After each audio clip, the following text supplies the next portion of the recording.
जो डैश है, डायरेक्शन है and the kind of commitment the minister has, तो उसको सब अप्रिशिएट करते हैं। अभी श्रीनगर तशरीफ लाए थे, वहां पर अभी उन्होंने इफ्ताह किया 2 रोड्स का, तो हम भी शामिल थे उसमें। तो वहां भी उनके नोटिस में लाए गए थे कि कुछ चैलेंज जो हमारे स्टेट जम्मू कश्मीर को है रोड के हवाले से।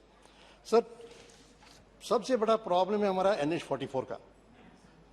ये 3 महीनों में कोई 1.5 महीना NH-44 जो कि एक शाहराग है, जो कि एक लाइफलाइन है बिटवीन जम्मू एंड श्रीनगर, वो बंद रही। और सारा अगर आप जनाब देखेंगे रोड्स पर जो एक्सीडेंट्स होते हैं उसमें कैजुअलिटीज जो होती हैं, जो फेटल एक्सीडेंट्स होते हैं, उसमें आपको यही रोड, या तो डोडा वाला रोड या ये NH-44 वाला रोड, ये सबसे आगे है सारे मुल्क में। कितने फेटल एक्सीडेंट्स होते हैं। अब कैसे काम चलेगा जब आप एक जो मेन लाइन है, लाइफ लाइन जो है, वो रहेगी कोई मिल मिला के 3 महीने में 1.5 महीने बंद रहेगी।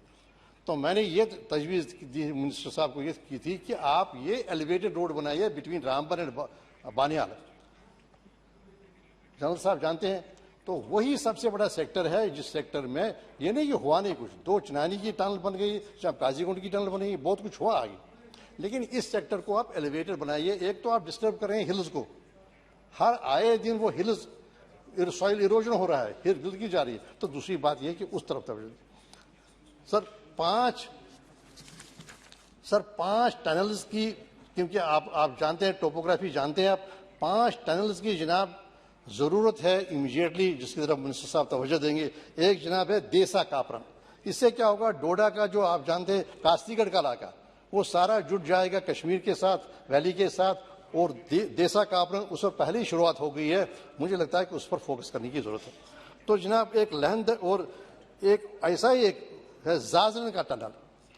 देखिए अभी आप डिलिमिटेशन का ये बना रहे हैं प्रोग्राम के, नहीं हम किसी और कारण से राजौरी पुंछ को मिलाएंगे अनंतनाग के साथ, साउथ के साथ, जबकि 6 महीने रोड ही बंद रहता है। आप खुद जानते हैं 11,000 फुट के करीब, 11,000 फुट ऊंचाई वाले वहां पर जो हिमालयी सिलसिला है पीर पंचाल का, तो वहां पर जरूरत है कि ये जो जाजरन वाला टनल है, फिर ये पहले उसमें मुझे लगता है टेंडर शुरू हुआ है, उसमें इनिशियल वर्क हुआ है और DPR वगैरह बना हुआ है, लेकिन सुस्त से काम चल रहा है। तो जनाब राजधानी, आज जानते हैं गुरेज कितनी कठिनाई है, आप खुद रहे हैं वहाँ, खुद देखा आपने कि कितनी कठिनाई है बांडीपुरा से गुरेज। और गुरेज तो एक पेशेंट के लिए हेलीकॉप्टर भेजना पड़ता है। अभी वहां पर जनाब थी क्लर्क्स की, उस रिक्रूटमेंट के लिए वहां से बच्चों को उठाना पड़ा हेलीकॉप्टर के जरिए ताकि वो उसमें पार्टिसिपेट करें। सो इतनी मुश्किल है। और अगर आप जब ये बनाएंगे, आप ये जाजरन वाला, ये राजधानी वाला, तो उसके बाद Sadhna pass, again between Tithwal and Kupwara, how many accidents we road accident we come across, कितनी जाने जाती हैं साधना पास पर। तो जनाब इस टनल पर तवज्जो देने की जरूरत है। और ये देसा कापरन तो वो बड़ा ही महत्व है, तो और टनल्स पर तो काम हो रहा है। तो इन एरियाज में ताकि रोड कनेक्टिविटी जम्मू कश्मीर जैसे इलाके में और ज्यादा हो। सारा हिली है, सब जो लोअर हिमालयाज हैं, पीर पंचाल का सिलसिला है, ताकि और ज्यादा यातायात हो, ट्रांसपोर्ट बन जाए और ज्यादा बढ़ जाए। क्योंकि अभी एक बड़ी समस्या है कि रेल नहीं जाती है। तो जनाब आप जब NH-44 3 महीने के लिए, 2 महीने के लिए, 1.5 महीने के लिए बंद रहा, तो सारा फ्रूट जो है 6 करोड़ के करीब बॉक्सेस है, वही पड़ते हैं, माल वही सड़ता है, और फिर टैरिफ जो उसका लेने का है, फेयर जो है वो उसमें भी बढ़ोतरी होती है। yes. और मैंने 2-4 रोड्स के लिए बारे में बोलता हूँ, तो मिनिस्टर साहब यहाँ पर, तो उससे मुझे और ज्यादा मदद मिलेगी, ये समझेंगे मैं क्या कह रहा हूँ। तो एक है जनाब ये देसा कापरन वाली रोड, जिसका मैंने जिक्र किया, पहले टनल और उसके बाद और फिर लहमदजन से बटनूर, ये जनाब पहलगाम से जाएगा त्राल इलाके में। इससे जो अमरनाथ यात्रा है और यातायात है वो ठीक हो जाएगा। ये बिल्कुल कोलर के साथ शुरू हो जाएगी, त्राल वैली में जाएगी, और फिर वहां से पश्तून ख्रीव वाला रोड। तो इससे ये सारा इलाका 25 किलोमीटर नजदीक आ जाएगा। तो जनाब लतपोरा से पांथाचौक तक बाईपास NH-44 का, क्योंकि इसी पर आर्मी का आपका है, जो भी आर्मी इंस्टॉलेशन वही है, और जो इंडस्ट्रियल एक्टिविटी है वहीं पर है, जो भी इंडस्ट्रियल स्टेट है, सीमेंट फैक्ट्रीज हैं, माइनिंग हो रही है, वो इसी रोड पर हो रही है। तो इस जरूरत है कि इसको हम कन्वर्ट करें एक bypass, NH-44 bypass. Thank you sir. और संगम लासीपुरा, तो मिनिस्टर साहब मुझसे एग्री कर रहे हैं, वो तो दिलचस्पी से सुन रहे हैं। संगम लासीपुरा, जनाब संगम से जो ट्रॉलर्स, बड़े बड़े ट्रॉलर जाते हैं, लासीपुरा इंडस्ट्रियल एरिया है, तो उसके लिए जरूरत है कि वो रोड उसको उसका स्टेटस बढ़ाया जाए। और मुझे वादा किया मिनिस्टर साहब ने कि ये भारतमाला के तहत इसके लिए फंड्स प्रोवाइड करेंगे ताकि निर्भर न हो स्टेट। बहुत बहुत धन्यवाद। लेकिन मसूदी जी उसमें प्लीज। बस जनाब, बहुत शुक्रिया जनाब। तो मुझे ये उम्मीद है कि ये सारा जो मेरी जो मैंने रिक्वेस्ट की, लेकिन इसी तरह जनाब 7,270 करोड़ रुपए आपने रोड सेफ्टी पर रखे, मेरे ख्याल में बहुत कम है। ओके, सुशील कुमार सिंह जी। और किसी तरह से कनेक्ट कीजिए इसको, क्या नाम है, जो कैजुअलिटीज होती हैं, उनके जो डिपेंडेंट्स होते हैं, उनका कोई प्रोविजन रख लीजिए। तो बड़ा अच्छा होता अगर मिनिस्टर साहब यहाँ तशरीफ रखते तो, और वो तो यहाँ तारीफ ही बटोरते, हर एक उनकी तारीफ ही करता, लेकिन किसी वजह से वो नहीं है। लेकिन हमारे लिए वीके सिंह साहब भी काफ़ी हैं जम्मू कश्मीर के लिए, क्योंकि उनका जितना अनुभव है जम्मू कश्मीर के बारे में किसी और का नहीं होगा।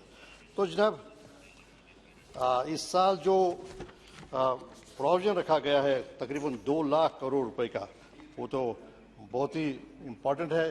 मुझे लगता है कि 5% जो टोटल एक्सपेंडिचर है उसका क्लेम कर रहे हैं ये जो रोड ट्रांसपोर्ट हाईवेज, और ये तीसरे नंबर पर है।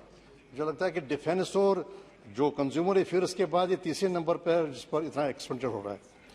तो और एक्सपेंडिचर को ध्यान में रखते हुए भी बड़े एम्बिशियस प्रोग्राम्स हैं, बड़े एम्बिशियस प्लान्स हैं। भारतमाला का प्रोग्राम है और बाकी 25,000 किलोमीटर नेशनल हाईवेज का भी प्रोग्राम है, जो कैपेक्स के तहत जो और एडिशनल ग्रांट्स दिए गए हैं स्टेट्स को भी, और उसके लिए प्रोविजन रखा गया है।